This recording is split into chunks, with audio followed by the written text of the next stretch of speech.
Rahul Patel has donated $175,000. We're starting to move up in bigger and bigger increments, and we only have 2, but don't worry, there will be big jumps. Hefner is another small one, so we'll do him now before we save a singing for last, because he is a long list of issues that have plagued this campus for years. Today is March 8, 2024. My name is Adolfo Romero, and I'm here with... Hi, Ronan Hart. All right, Ronan Hart. So tell me a little bit about why we're here outside Emerson Hall today. Hi, today we are protesting against the Board of Trustees at the University of Florida for a whole variety of reasons. I have a list of demands that I will whizzer in by people more who are involved in organizing this, who are a little more plugged in than me, so I will refer to that. So, our demands for the Board of Trustees. We, as a coalition of campus organizations, call upon the Board of Trustees for their consistent capitulation to the conservative politics pushed by Governor DeSantis and the Board of Trustees to show their support for the University of Florida and those who make it up in the following ways. Point 1. Cease all political or personal donations to Governor DeSantis. Point 2. Put forth a resolution condemning the ongoing discriminatory laws and policies originating from the state legislature and the Board of Governors, which have directly targeted minority groups on campus and the diversity, equity, and inclusion policies that support them. Point 3. Reverse the recent decision to dissolve the office of the Chief Diversity Officer and restore the 13 eliminated positions. Point 4. Put forth a resolution acknowledging the inability of the university to enforce HB 1521 and reassuring the student body and faculty for the safety against legal oppression in the university restroom. And that bill refers to the bathroom ban for transgender individuals, which UF has not been enforcing this ban, but they have not put a statement out about the fact that they're not enforcing it. So that's what we're asking for there. Okay, and as a student, what does this make you feel? How does it make you feel?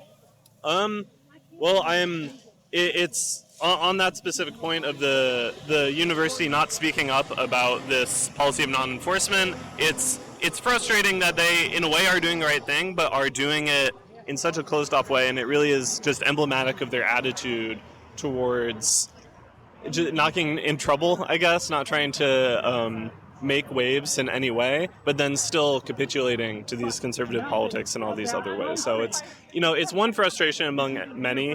At least they're not enforcing it. It could be worse, but own it. That's something that would earn them a lot of goodwill with the student population in a lot of ways. And the consequences of owning that would be, they face some kind of litigation from the state over not enforcing this horrible law, which would probably be struck down, in appellate courts, just as this DEI decision was previously. So I'll move on. That's point 5. I'll stop numbering. The next point is to dedicate a committee to mitigating the negative effects of anti-trans legislation in the state of Florida and minimizing the consequences of anti-trans and anti-LGBTQ laws and legislation. Next point, cease to comply with policies such as Board of Governors Regulation 9016, HB 1521, and Chapter 2023/82 that unfairly target minority groups on campus. Publicize an audit of the University of Florida Investment Corporation, and promise to divest all international investment to countries that are under investigation by the UN. There's one specifically in mind there. It's Israel, as something brought into this regarding the ongoing genocide and bombardment of Gaza and the siege and mass starvation there being something that we think that the university endowment may be funding by investing in Israeli companies, but we don't actually know because that information is not public. So we are calling on them to publicize this, and if that is the case that they are investing in Israeli companies that are complicit in this genocide, we would like them to divest from that. So finally, publicize an audit of, read that one already, and finally approve a 7% across-board pay raise for all UF employees no matter their job classification or hours worked. That goes without saying. People working for poverty wages here as a cost of living only increases in Gainesville, and it is long, long overdue for honestly a much higher pay raise, but 7% that'll Yeah. work for now. I think that's fair enough to say. What organizations are here today? Do you know? Yeah, so we have the Young Democratic Socialists of America and Queer Liberation Front. It seems like took the lead in organizing this, but absolutely the Campus Workers United and the Graduate Students United also have played a big part in this. They've certainly come out showing that this is not just student, it's also faculty, staff at UF.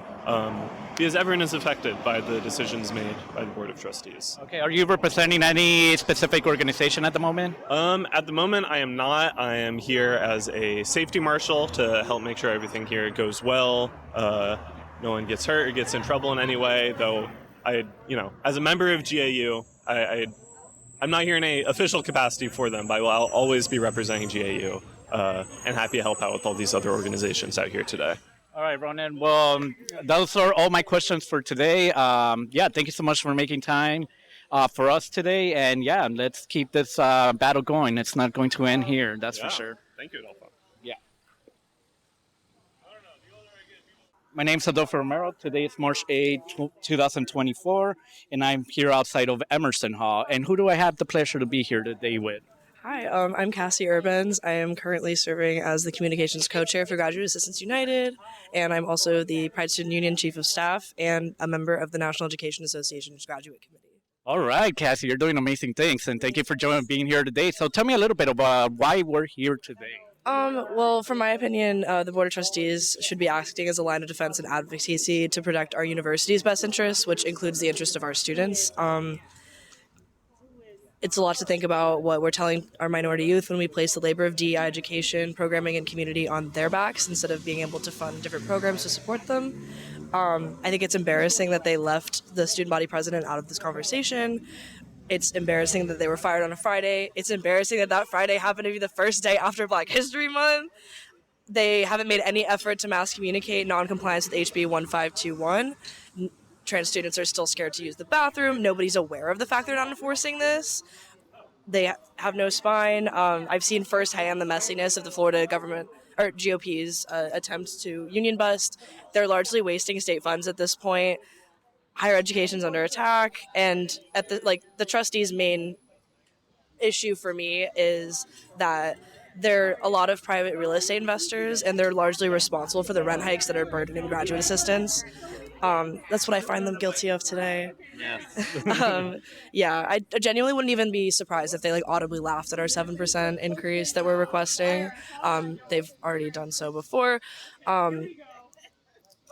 Their political donations are equivalent to a lot of really large numbers. For example, 75 graduate assistants would be funded by the amount that they've given to our government, just for campaigns, which is crazy because people barely even live on that. Or are expected to live on that. And at the end of the day, most of our complaints of the trustees tend to be about the fact that they don't have a backbone, and we need to show up for the Board of Governors meeting. Okay. Can you tell me a little bit about how everything got organized today? How did it start, or how did you guys decide this is going to be the day? Or obviously the Board of Trustees meetings today, but what did it take to organize this type of event? Yeah. So I was not necessarily in charge of all the organizing. I was just in charge of, I was in the first meeting where we were conceptualizing how we were going to do this, and we decided it was in our best interest to prioritize a jumping off point for the Board of Governors meeting, especially since the Board of Trustees has made it increasingly clear that they have no interest in advocating on our behalf.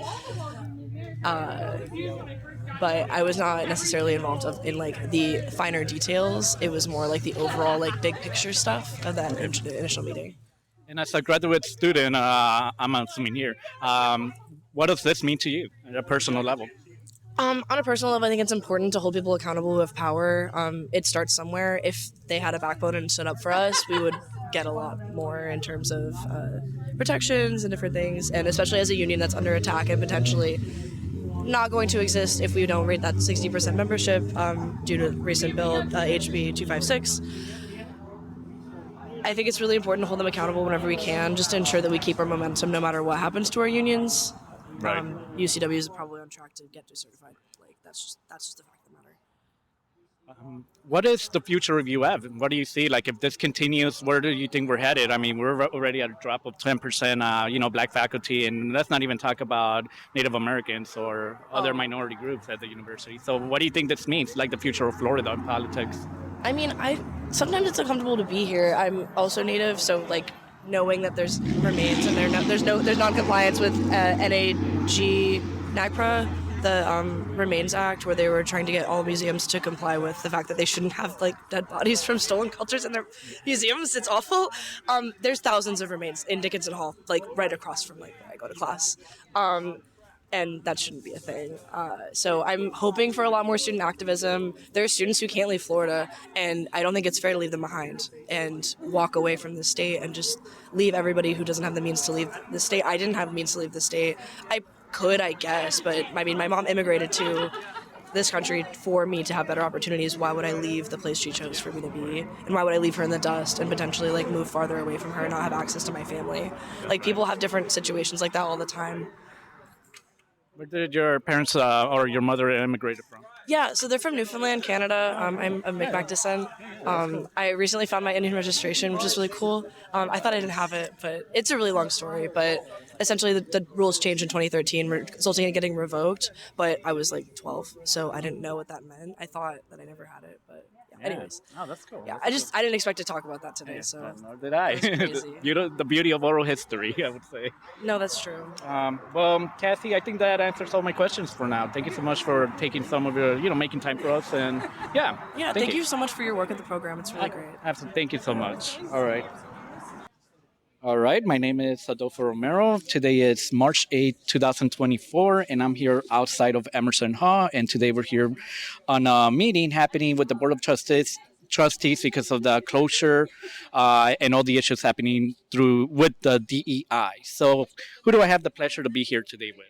Elvin Hernandez. All right, Alvin. Well, thank you for making time today. Can you tell me a little bit about why you're here today?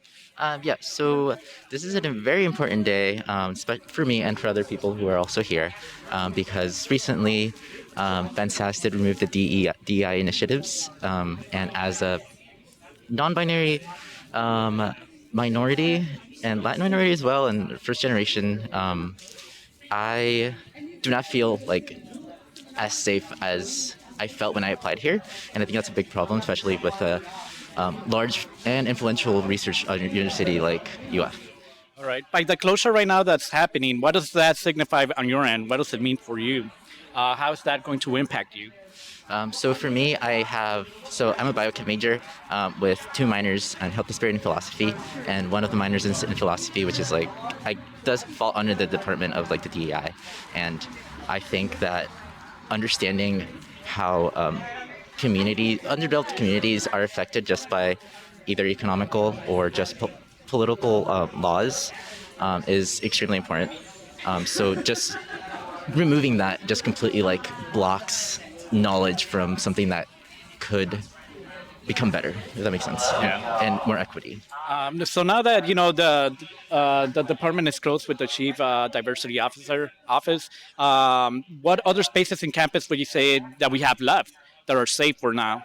I would say La Casita. I know there are a lot of organizations that promote just being able to assist underserved communities and people who are not privileged, like SARS, I believe, just to name some of the top of my head, SARS, La Casita, BLC, all those organizations that state that they support minorities. They have recently come out on media that they will continue to try to promote that, despite what is happening right now. So I do have faith that eventually that they will keep doing that. All right. What do you think is the holds for the future of UF? I think that UF it will definitely decrease in rank and just overall credibility, I would say. It's very unfortunate that they made this decision, and I think that they will regret it. So Yeah. it's just, I think, like I said, blocking something so pivotal to understanding just how people are and understanding how social and economic factors affect communities is extremely important in just bettering society and just reaching equity for everyone, which I think is really important. Are you here today representing a specific organization on your end, or you're just here? I'm just here for the vibes. But I am.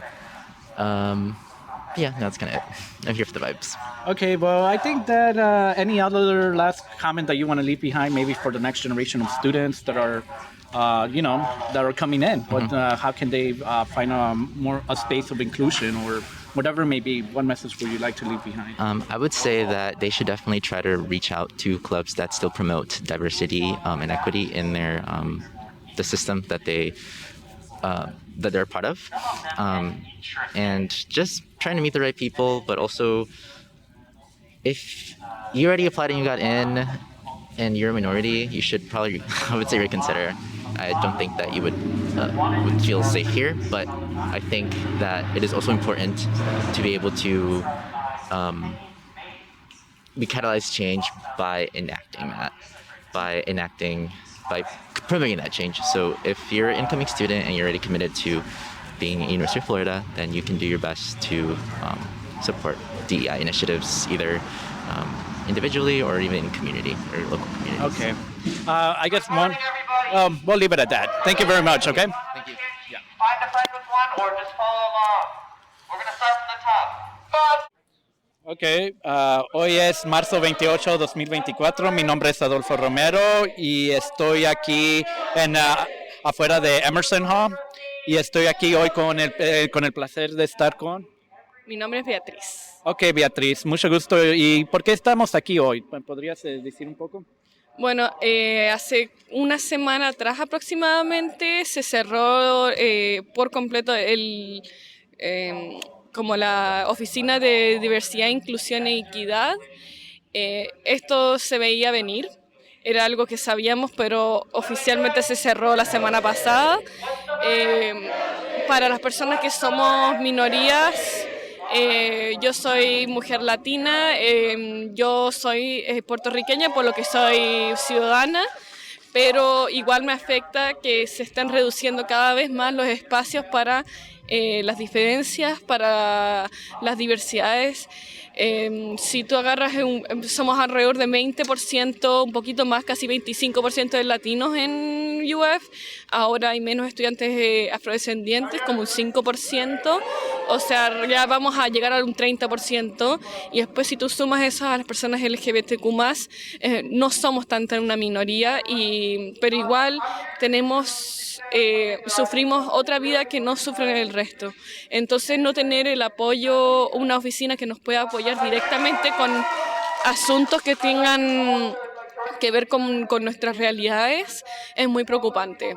Ok, ¿y estás aquí hoy representando con una organización o tú sola? ¿O qué te hizo venir hoy? ¿Cómo supiste de este evento? Yo soy parte de organizaciones, pero no represento organizaciones hoy. Yo me represento a mí misma como individuo, como estudiante graduada, así que yo me represento como de esta manera, pero creo que sí tengo afiliaciones atrás, solo que para el caso de esta entrevista prefiero decirme como individuo. Okay. ¿Y cuál crees que sea el futuro de la universidad? ¿Cómo va ahorita todo? ¿Cuál crees que para la nueva generación, qué crees que sea ese futuro? ¿Cómo se ve? Bueno, con el nuevo corte que se viene, se nota que hay un cambio, hay una baja de estudiantes afrodescendientes, hay una alta tasa de deserción, y la deserción también es resultado de las faltas de apoyo, porque no es lo mismo ser un estudiante latino o un estudiante afrodescendiente o un estudiante LGBTQ+, que ser un estudiante normal americano, etc. Se nos reducen más los espacios, lo que finalmente, si uno dice, no, aquí no te van a apoyar, el latino no va a ir. Igual que el afrodescendiente, todos sabemos, vamos a los lugares que nos quieren, y aquí no nos quieren, y en este estado no nos quieren. Y se ve también en Texas, por ejemplo, lo mismo, es la misma situación, nadie quiere ir a estudiar a esos lugares. Y o sea, no solamente latinos y afrodescendientes, todo el mundo está evitando estos lugares. Así que, no sé, el futuro es que van a salir estudiantes con un pensamiento crítico muy básico, estudiantes que tienen poca empatía. Hoy se ve que hay menos, o sea, no hay mucha gente protestando. Y eso siempre, alguien decía, ay, tampoco, yo siempre. Aquí la gente tiene miedo, no se siente representado, los espacios nos están reprimiendo, protestar no es no es legal, pero no está apoyado por la universidad, así que también se ve por la cantidad de gente que hay hoy. Ok, y una de las últimas preguntas, ya que vas a terminar, ¿qué mensajes si les puedes dejar a la nueva generación que hagan? ¿Qué les dejarías? ¿Qué les dirías? Bueno, que vayan a las bibliotecas porque ahí sí los apoyamos. Vayan a encontrar los espacios, son menos, sí, pero son fuertes. A pesar de que somos pocas personas que nos unimos, es importante unirse, no sentirse solo y no pensar que esto es el fin del mundo porque tenemos una comunidad. Vayan a organizarse localmente, vayan a las organizaciones locales, vayan a ver lo que está pasando. Hay muchas personas que están movilizándose de su propia forma, pero tienen que involucrarse, tienen que salirse de la burbuja de la universidad, porque esa es una realidad muy diferente a lo que está pasando. No se aíslen. Okay. ¿Crees que quién es el que está de culpa de todo esto? ¿Hay una persona o es el gobierno? ¿Tú quién crees que sea el culpable de lo que está sucediendo hoy? No hay un culpable, esto no es la primera vez que cierran oficinas, esto no es la primera vez que tratan de reprimir. Florida tiene un gran horrible legado de estas leyes. Actualmente tenemos a un enemigo, pero antiguamente siempre lo hemos tenido recurrente, es algo recurrente, es un racismo estructural. Yo sé que no le quieren poner apellido en este gobierno estatal, pero hay un racismo estatal, es un racismo, un clasismo, un sexismo estatal, estructural. Entonces, no hay un culpable, yo no diría que hay un culpable, sino que históricamente han habido muchos culpables y que se va a seguir manifestando si no se ataca el problema de raíz, que es el racismo, sexismo y clasismo estructural. Ok, bueno, estas son todas las preguntas por hoy, Beatriz. Gracias por darme tu tiempo y mucho gusto. Gracias.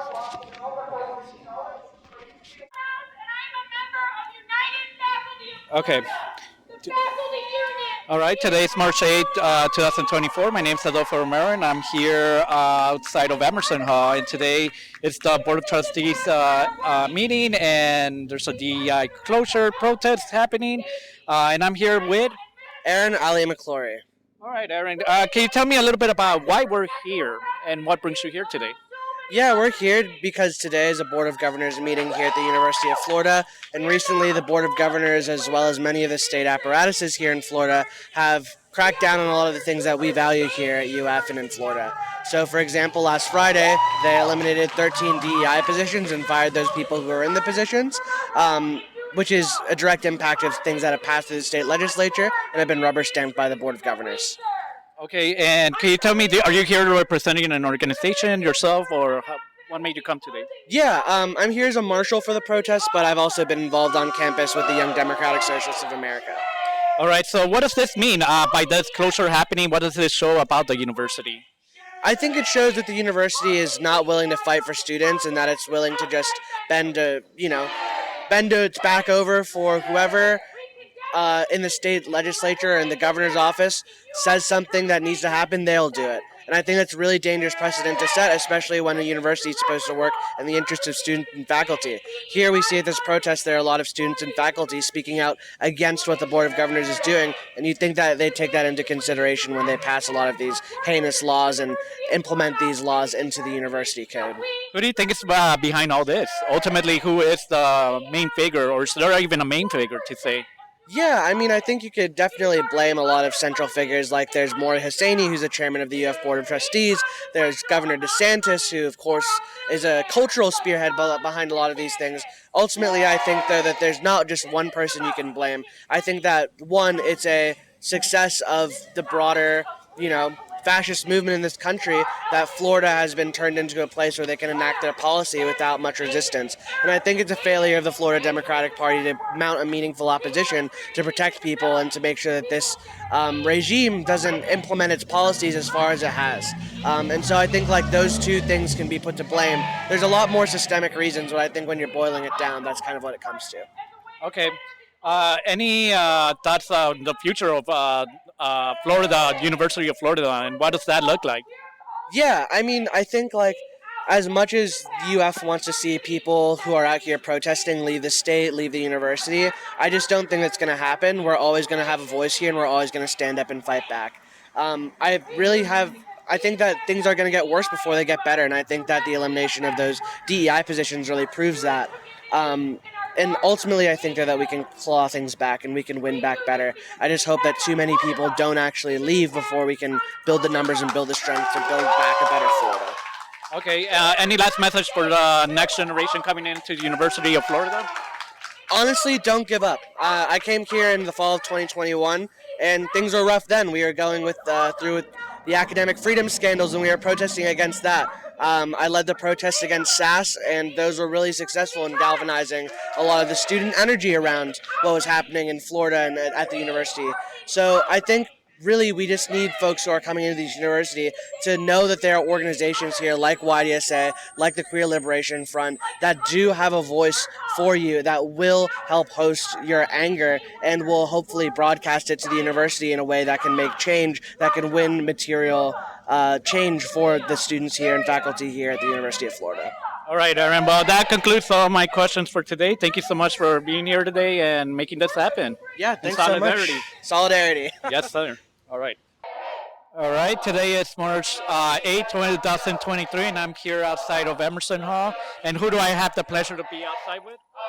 Kestrel Ward. Okay, excellent. Well, thank you for joining me today, Kestrel. Can you tell me why are we here today?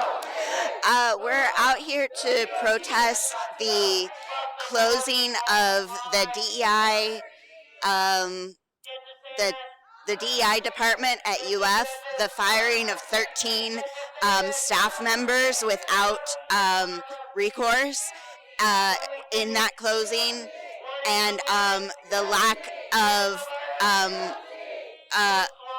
appropriate cost of living raises for staff members on campus. I think there's some other things that there's like a whole laundry list, but those are what the group that I'm with, United Campus Workers of Florida, those are what we are particularly concerned with. Okay, so how did this all start? How did you hear? Were you part of the building of the? So so United Campus Workers Florida determined that we were going to go. We have a petition for a 7% cost of living raise for all staff members across UF, and we have almost 900 signatures on it. As of now, and we were determined to present that to the board and ask them to honor that petition. And we had been planning in advance for quite a while to come to the board meeting and speak during public comment, and we were denied because we were told that our issue was not an action item already on the board's agenda, and so we couldn't speak to that. And the Queer Liberation Front, who has done some stuff with us before, reached out to us and asked if we wanted to join our demands to the protest demands once they determined to do a protest against the closing of the DEI department. And so since we had been turned down with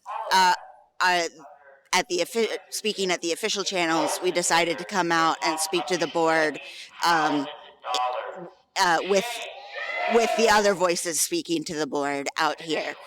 Okay, and have you been? I'm assuming it's been challenging. Like you said, they don't want to meet. What do you think that means, like for the future of U.S. and just the community? And Well, they don't want to listen to what the people who make UF work actually care about and want. They they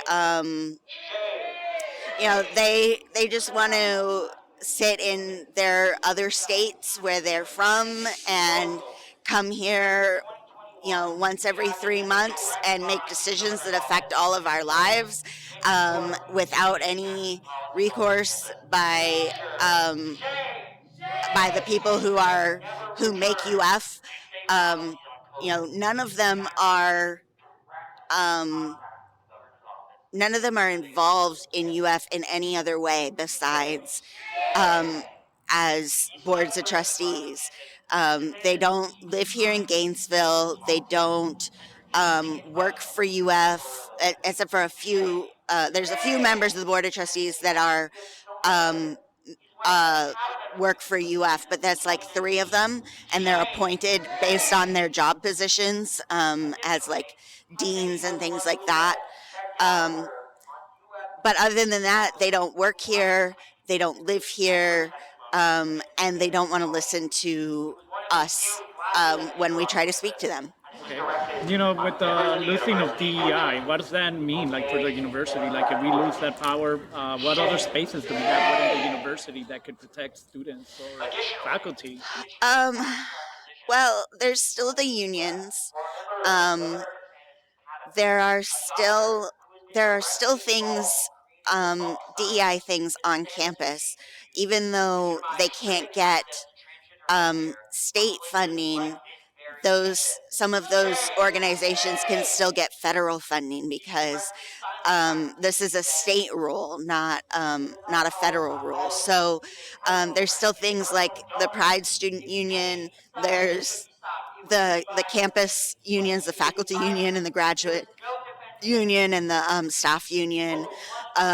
There's still the groups like the Black Student Union, and the there's several groups like that. Like the Black Student Union is the largest, I think, and the oldest. But there's one for Latinx people, um, and there's one for Asian students.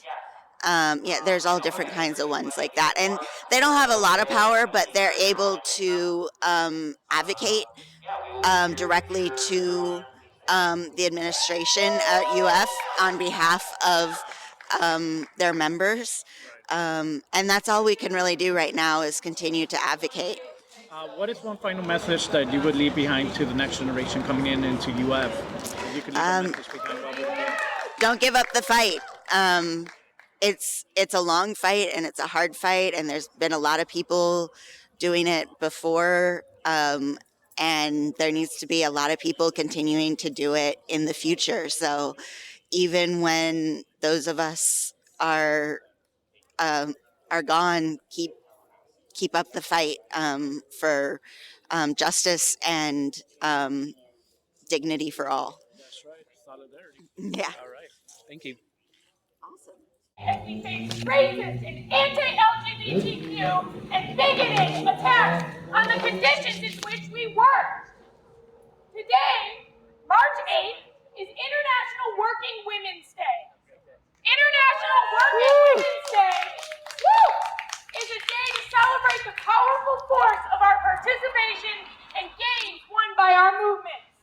The movements of the multinational, multi-gender working class. International Working Women's Day has and is organized to highlight the struggle for women's economic, social, and political achievements, and to continue the struggle for full equality. This year, it is difficult to celebrate the role of working women in shaping our society, because the diversity of our working women, of all workers, is being dismantled by the very people called on to protect it here in Florida. Shame. I've heard from faculty here at UF who feel like they're being overworked and underpaid. I've heard that the wages of faculty at UF are stagnated as the cost of food, groceries, electricity, childcare, and housing all skyrockets. Faculty here fear for their job security and their freedom of speech. Faculty feel like they have to move away from Gainesville, from UF, to escape. Workers at UF are facing detrimental attacks on our union. Our constitutional right to organize and form a collective voice with our fellow workers. Our right to unite against attacks on our livelihood and our working conditions. Union busting tactics like forcing us onto an e-dues system and creating harsh new requirements to maintain our collective bargaining agreement. Shame. Shame. Shame. Shame. The state legislature is directly attacking our right to have a seat at the table. Shame. Shame. They are making clear they don't want workers at UF to have a voice and to advocate for our needs. Shame. Shame. When workers' rights are under attack, what do we do? Stand up like that. When workers' rights are under attack, what do we do? Stand up like that. When LGBTQ rights are under attack, what do we do? Stand up like that. When human rights are under attack, what do we do? Stand up like that. UFF is a fighting union.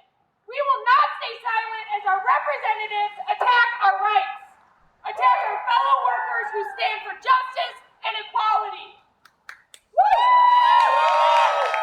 Not only must we demand that these DEI positions be reinstated, but we must also build power to demand so much more. To demand wage increases that actually match or exceed the rising cost of living. To demand to have academic freedom that is not under constant attack by the millionaires who know nothing about our day-to-day conditions. Millionaires who know nothing about the work that we do. To demand a seat at the table so we can make sure our needs are met as workers. To fight for these goals, we must engage in collective action. United Faculty of Florida was founded in 1969 by UF faculty to fight for academic freedom against the doxing of colleagues engaged in the civil rights activism on campus. People were being persecuted by UF for speaking out against the Vietnam War. Sound familiar? But I must make clear that unions are only as effective as their membership, as their participation, and their organization. Now is the time to build a strong collective voice at the University of Florida. Faculty and staff and graduate students alike. As UF President Mira Safaram said in her statement to our membership, quote, "It will take the collective power of faculty, staff, and students to ensure that UF truly represents the state whose name it bears." Our collective power is our only defense against these attacks on our rights as workers. My call to action to you is to join your union. And more than that, become an active member in your union. The union is not a fee for service. It is the collective experience of workers in struggle. Thank you all for being here today. Fuck Ron DeSantis.